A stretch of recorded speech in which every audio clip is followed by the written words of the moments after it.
Hello everyone, मैं नीलम शुक्ला आप लोगों का स्वागत करती हूँ। आज मैं आप लोगों के लिए स्पेशल कंप्यूटर क्लासेस में कंप्यूटर का इतिहास बताऊँगी। मैं पिछली वीडियो में आप लोगों को बताई थी कंप्यूटर क्या है, कंप्यूटर किस प्रकार से कार्य करता है और कंप्यूटर की विशेषताएं क्या थी। आज मैं आप लोगों को कंप्यूटर का पूरा इतिहास बताऊँगी। कंप्यूटर की इतिहास कहाँ से शुरू हुआ, कंप्यूटर किस प्रकार डेवलप किया गया, कंप्यूटर का बेसिक पॉइंट क्या था। ठीक है, तो ये सारी चीज़ें मैं आप लोगों को बताऊंगी। कंप्यूटर का इतिहास कहाँ से शुरू हुआ। ठीक है, चलिए शुरू करते हैं। देखिए, कंप्यूटर का जो इतिहास है वो आज से हज़ारों वर्ष पहले का था। इसको हम कंप्यूटर को हम एक कैलकुलेटर मशीन के रूप में भी जानते थे। देखिए, कंप्यूटर के आविष्कार होने के पहले एक कैलकुलेटर मशीन का आविष्कार हुआ था जिसका नाम था एबेकस। ठीक है, एबेकस को चाइनीज़ द्वारा बनाया गया था। एबेकस का आज के उसमें मतलब एबेकस का कई देशों में यूज होता था, गणना करने के लिए यूज होता था। जैसे रूस है और चीन है, जापान है।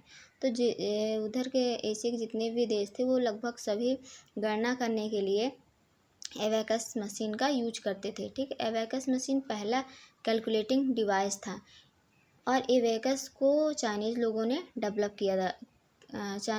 द्वारा डेवलप किया गया था। ठीक है, जैसे मैं पिछली वीडियो में एबेकस के बारे में थोड़ा इंट्रो दे चुकी हूँ, तो आप लोगों को दिखाती हूँ। ये देखिए, ये एबेकस है। ठीक है, ये एबेकस मशीन है, कैलकुलेटिंग मशीन है। ठीक है, ये आपके इसका यूज कैलकुलेशन करने के लिए किया जाता था। इससे पहले कैलकुलेशन करने के लिए कोई भी साधन नहीं था, किस प्रकार से कैलकुलेशन किया जाए। तो क्योंकि कैलकुलेशन बहुत ज़रूरी था किसी चीज़ का कैलकुलेशन करने के लिए। जैसे आज की डेट में एडिशन है, सब्ट्रैक्शन है, ये सारी चीज़ें आम बात हो गई। लेकिन पहले कैलकुलेशन करना बहुत ज़्यादा मुश्किल था, किस प्रकार से कैलकुलेशन किया जाए। तो कई वैज्ञानिक थे, उन्होंने कोई भी गणना करने के लिए एक मशीन बनाई जिसका नाम क्या रखा, एबेकस रखा। ठीक है, एबेकस एक आपके आयताकार होता है जिसको हम फ्रेम की तरह बोल सकते हैं, एक रेक्टेंगल टाइप का होता है। ठीक है, इसमें लोहे की लोहे की लाइनिंग रहती है। ठीक है, और इसमें लकड़ी के बिट्स लगे होते हैं। ठीक है, ये देखिए, ये लकड़ी के बिट्स लगे होते हैं। इन्हीं के द्वारा ही कैलकुलेशन किया जाता था। ठीक है, अब इनके द्वारा कैलकुलेशन कैसे किया जाता था, जिसमें केवल एडिशन और सब्ट्रैक्शन किया जाता था। जोड़ घटाव के अलावा इसमें मल्टीप्लिकेशन या फिर डिवाइड नहीं किया जा सकता था। बस इसमें दो ही प्रकार के कैलकुलेशन की जा सकती थी। ठीक है, तो एबेकस बहुत महत्वपूर्ण एक कैलकुलेशन मशीन थी। ठीक है, ये मेनली हमारे हाथों पे निर्भर करती थी, ये ऑटोमेटिक नहीं चलती थी। ठीक है, देखिए, इसका सबसे पहले यूज किया गया था, किस लिए यूज किया गया था, गणनाएं करने के लिए यूज किया गया था। ठीक है, फिर धीरे धीरे और आवश्यकता हुई, जो हमारी बड़ी गणनाएं थी, अगर बहुत ज़्यादा गणनाएं करनी है, बड़ी गणनाएं करनी है, बड़े कैलकुलेशन करना है, तो उसके लिए एबेकस ज़्यादा यूजफुल नहीं था। ठीक है, एबेकस जो सिंपल गणनाएं होती हैं उसके लिए सही था, लेकिन जो बड़ी गणनाएं हैं उनके लिए उसमें कैलकुलेशन नहीं किया जा सकता था। इसके बाद कई सालों बाद पास्कल लाइन का आविष्कार हुआ। ठीक है, एबेकस के बाद किसका निर्माण हुआ, पास्कल लाइन का आविष्कार हुआ। पास्कल लाइन का आविष्कार ब्लेस पास्कल ने किया था। ठीक है, ये एक गणितज्ञ थे। ठीक है, इन्होंने 1642 में पास्कल लाइन का आविष्कार किया। अब देखिए, जो पास्कल लाइन थे एबेकस से अधिक तेज गति से कैलकुलेशन करता था। पास्कल क्या रहता था, मानव पर निर्भर रहता था और वो हाथ से चला जाता था। ठीक है, लेकिन इसकी जो कैपेसिटी थी काम करने के, कैलकुलेशन करने की, पास्कल लाइन की, तो वो काफ़ी तेज़ थी। ठीक है, और यह पहला मैकेनिकल कैलकुलेटर भी था और पास्कल लाइन को एडिंग मशीन भी कहा जाता था। ठीक है, इसमें भी आपका सब्ट्रैक्शन और एडिशन किया जा सकता है। इसके अलावा और ज़्यादा जो बड़ी जो कैलकुलेशन थी वो नहीं की जा सकती थी।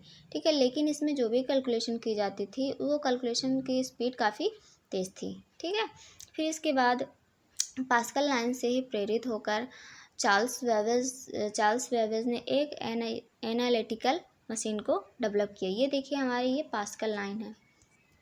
ठीक है, ये पास्कल लाइन है। ठीक है, इस प्रकार से ये एक मैकेनिकल कैलकुलेटर मशीन थी। ठीक है, फिर आता है आपका डिफेंस इंजन, ठीक है। तो पास्कल लाइन से ही प्रेरित होकर चार्ल्स वेवेज ने 1822 में एक डिफेंस इंजन या फिर इसको एनालिटिकल इंजन के रूप में भी जाना जाता है, एक कंप्यूटर का आविष्कार किया, ठीक है। यही डिफेंस इंजन ही कंप्यूटर का मेन आधार माना जाता है, ठीक है। यहीं से कंप्यूटर का आविष्कार शुरू हुआ है, ठीक है। इसलिए चार्ल्स वेवेज को कंप्यूटर का जनक कहा जाता है, ठीक है।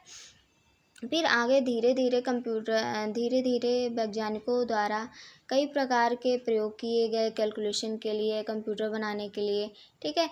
फिर जो हमारा पहला जो सक्सेस कंप्यूटर बना वो आपके 1946 में बना, जिसे हम ENIAC कंप्यूटर बोलते हैं, ठीक है। ये देखिए, ये हमारा डिफेंस, ठीक है, ये डिफेंस कंप्यूटर है, ठीक है, डिफेंस इंजन जिसे हम एनालिटिकल इंजन भी बोलते हैं, ठीक है। ये किसके द्वारा चलता था? ये भाप के द्वारा चलता था। इसमें पंच कार्ड का यूज किया जाता था, ठीक है। कोई भी कैलकुलेशन करने के लिए पंच कार्ड का एक प्रोग्राम बनाया जाता था, पंच कार्ड का यूज किया जाता था। और ये किसके द्वारा चलता था? भाप के द्वारा चलता था। और ये काफ़ी इसकी जो साइज़ थी काफ़ी बड़ी थी, इसमें कई व्यक्ति एक साथ काम कर सकते थे, ठीक है। फिर आता हमारा जो अगला जो कंप्यूटर के मेन आधार माना जाता है, यहीं से कंप्यूटर की मेनली शुरुआत हुई है। जितने भी कंप्यूटर डेवलप हुए इसी के आधार पर डेवलप हुए हैं, वो ENIAC कंप्यूटर थे। ENIAC का फुल फॉर्म होता है electronic numerical integrator and computer. इसका आविष्कार 1946 में लगभग, और जो आप बुक या इंटरनेट में पढ़ेंगे, कुछ बुक में आपको 40 मिलता है, 1940 या फिर 42 मिलता है, 44 मिलता है, और कहीं कहीं आपको 46 भी मिलता है, ठीक है। तो आप डेट पे कंफ्यूज मत होइएगा, क्योंकि कोई भी मेनली एक डेट नहीं है कि उसी डेट पे लॉन्च की गई, मतलब एक वो माना जाता है कि मतलब इस दशक में ये लॉन्च हुआ है या इस दशक में ये आया था, ठीक है। तो इसकी कोई डेट फाइनल नहीं है कि 1906 में आई थी या 1904 में आई थी, ठीक है। देखिए, ENIAC कंप्यूटर अमेरिका द्वारा डेवलप किया गया था।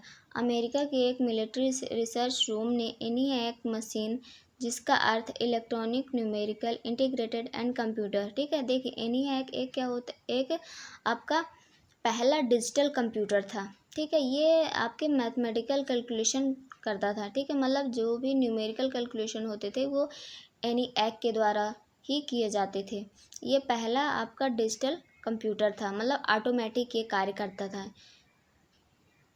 ठीक। और यही आधुनिक कंप्यूटर का जनक माना जाता है। आधुनिक कंप्यूटर इसी के द्वारा विकसित हुई है, ठीक है।